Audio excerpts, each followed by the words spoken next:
देखिए प्रश्न क्रमांक 7 में क्या दिया हुआ है, इसे जो है हल करते हैं। तो एक थैले में 50 पैसे और 25 पैसे के कुल 94 सिक्के हैं। यदि थैले में कुल 29.50 रुपये है, तब बताइए कि थैले में 25 पैसे और 50 पैसे के सिक्कों की संख्या कितनी है। ओके,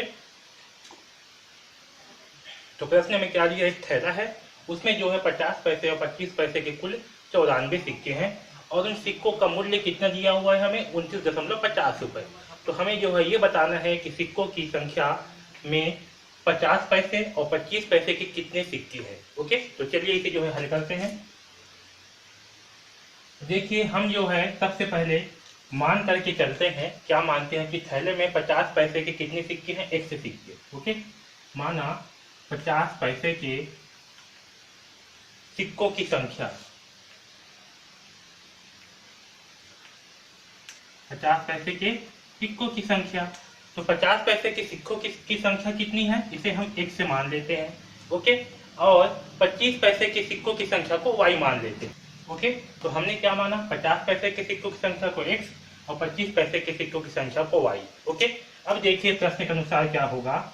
तो प्रश्न अनुसार क्या दिया है हमें, कुल 94 सिक्के हैं। यदि थैले में कुल 29.50 रुपये है और थैले में कुल कितना है, 29.50 रुपये। ओके, तो सबसे पहला प्रश्न में क्या दिया है कि थैले में 25 पैसे और 50 पैसे और 25 पैसे के कुल 94 सिक्के हैं। ओके, तो प्रश्नानुसार यहाँ लिख देता हूँ प्रथम सर, है ना, तो आपको समझ में आएगा। यानी कि पहला कंडीशन के हिसाब से, पहला कंडीशन के हिसाब से क्या है, सिक्कों की कुल संख्या कितनी है, 94। तो 50 पैसों के सिक्कों की संख्या कितनी है, यानी कि 50 पैसे, यानी कि पहला शब्द के अनुसार क्या होगा, 50 पैसे के कुल सिक्के प्लस 25 पैसे के सिक्के, दोनों का योग कितना होगा, 94। ओके, तो 50 पैसे के सिक्कों की संख्या कितनी है, x, तो लिखते हैं x, प्लस 25 पैसे के सिक्कों की संख्या कितनी है, y, यहाँ होगा y बराबर 94। ओके, इसे जो है समीकरण 1 मान करके चलते हैं। ओके, अब देखिए प्रश्नानुसार दूसरा शर्त में क्या दिया हुआ है, यदि थैले में कुल 29.50 रुपये है। अब क्या बोला है कि थैले में कुल कितने रुपए है, 29.50 रुपये। ओके, अब देखिए 50 पैसे के सिक्कों की संख्या क्या है, एक से है, तो एक से सिक्कों का मूल्य क्या होगा, एक से इंटू 50 पैसे, है ना, क्या होगा, एक से इंटू 50 पैसे। उसी प्रकार से 25 पैसे के सिक्कों की संख्या क्या है, y, इसका मूल्य क्या होगा, y इंटू 25 पैसे। ओके, तो प्रश्न अनुसार क्या है, 50 पैसे बराबर कितना है, 29.50 रुपये, कितना है, 29.50। ओके, तो यहाँ देखिए 50 पैसे के सिक्कों का मूल्य कितना है, तो क्या करेंगे यहाँ पास हम 50 इंटू एक्स, क्योंकि सिक्कों की संख्या कितनी है, x से है, तो 50 पैसे के सिक्कों का मूल्य कितना होगा, 50x प्लस 25 पैसे के सिक्कों का मूल्य। तो 25 पैसे के सिक्कों का मूल्य क्या है, तो 25 पैसे के सिक्कों की संख्या y है, तो उसका मूल्य कितना होगा, 25y। ओके, बराबर इन दोनों का योग कितना है, 29.50 रुपये। ओके, यहाँ कर देते हैं 29.50 रुपये। ओके, अब देखिए ये जो 50x से है, 25x से है, यहाँ से हम क्या कर सकते हैं, यहाँ से जो है हम 25 को बाहर निकाल सकते हैं, क्योंकि अगर यहाँ पास 2 इंटू 50 करेंगे इंटू एक्स, है ना, सॉरी 2 इंटू 25 करेंगे अगर यहाँ पास, तो हमें क्या प्राप्त होगा, 50। यहाँ से 25 जो है बाहर आ जाएगा, यहाँ से 25 जो है बाहर आ जाएगा। ओके, तो यहाँ से अगर 25 को बाहर निकालेंगे तो क्या होगा, यहाँ पास 2x से बचेगा, प्लस यहाँ से 25 जो है बाहर आ जाएगा, बराबर 29.50। अब देखिए यहाँ पर सबसे इंपॉर्टेंट ध्यान दो, ये जो 29.50 है, ये क्या है आपका, रुपए में है, ये क्या है आपका, रुपए में है, किसमें है, रुपए में, ठीक है। और बाकी जो 50x है क्या है आपका, पैसे में है, ये 25x क्या है आपका, पैसे है, 25 क्या है, पैसे है, ठीक है।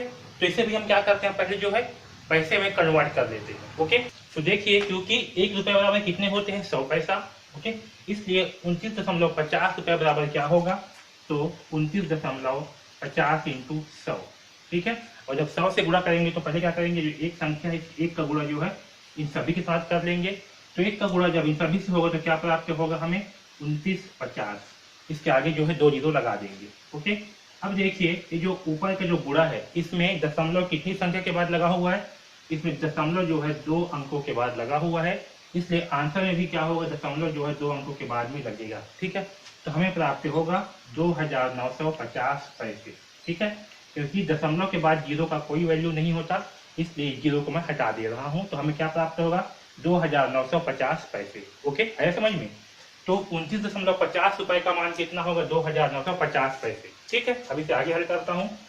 तो देखिए 2x प्लस वाई बराबर, ठीक है, तो यहाँ से मैं 25 को क्या करूंगा, इस सब जो है पक्षांतर कर दूंगा। तो क्या होगा, 2x प्लस वाई बराबर 2,950 बटे 25 हो जाएगा।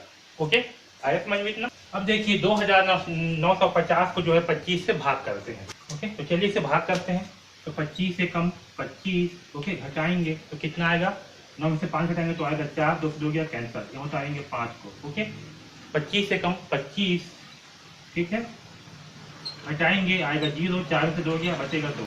अब जो है इस 0 को यहाँ पास उतार देते हैं तो कितना हो गया 200, और 25 अट्ठे कितना होता है, 25 अट्ठे होता है 200। ओके, तो हमें क्या प्राप्त हुआ, 118, यानी कि 2x प्लस वाई बराबर कितना प्राप्त हुआ हमें, 118। ओके, यहाँ तक सबको समझ में आया। इसे जो है हम समीकरण 2 मानते हैं। ठीक है, अब जो है समीकरण 2 में से समीकरण 1 को क्या करेंगे, घटाएंगे। तो देखिए समीकरण 2 क्या है, 2x प्लस वाई बराबर 118, और समीकरण 1 कितना है, तो समीकरण 1 है x प्लस वाई बराबर 94। ओके, x प्लस वाई बराबर 94 से जो है घटाते हैं। ओके, तो 2x में से 1x को घटाएंगे तो क्या प्राप्त होगा हमें, x, और ये हो जाएगा माइनस, ये भी होगा माइनस, और y में से y घटाएंगे तो क्या प्राप्त होगा हमें, 0, है ना, ये दोनों जो है कट जाएंगे। और 118 में से घटाएंगे 94, तो 8 में से गया 4, तो क्या बचेगा, 4 बचेगा, और 11 में से 9 घटाएंगे तो कितना बचेगा, 2 बचेगा। ओके, यानी कि x का मान क्या प्राप्त हुआ, हम x का मान जो है 24 प्राप्त हुआ। ओके, अब इस x के मान को जो है समीकरण 1 में रख देते हैं। तो x का मान समीकरण 1 में रखने पर, ओके, तो समीकरण 1 में रखने पर क्या होगा, देखिए x प्लस वाई बराबर कितना है, 94, x प्लस वाई बराबर 94, और x का मान कितना है, 24, यहाँ रखते हैं 24 प्लस वाई बराबर 94, तो y का मान क्या प्राप्त होगा, 94 माइनस 24। ओके, तो देखिए कितना आएगा, 4 में से 4 गया 0, 8, 9 में से 2 गया तो आएगा 7। तो हमें जो है y का मान प्राप्त हुआ 70। ठीक है, y का मान कितना आया, तो y का मान आया 70। ठीक है, अब देखिए x क्या है, तो 50 पैसे के सिक्कों की संख्या क्या है, x, तो इसकी संख्या क्या है, x की संख्या 24, यानी कि 50 पैसे के सिक्कों की संख्या क्या होगी, 24, और 25 पैसे के सिक्कों की संख्या क्या है, y, और y का मान कितना है, 70। तो 25 पैसे के सिक्कों की संख्या क्या होगी, 70 होगी। ठीक है, मैं इसे आंसर पे नहीं लिख रहा हूँ, सिर्फ जगह नहीं है, आप इसे आंसर में लिख लीजिए। ठीक है, 50 पैसे के सिक्कों की संख्या होगी 24, और 25 पैसे के सिक्कों की संख्या होगी 70। ओके, तो इस प्रकार से जो है प्रश्न क्रमांक 7 को हल करेंगे। ओके।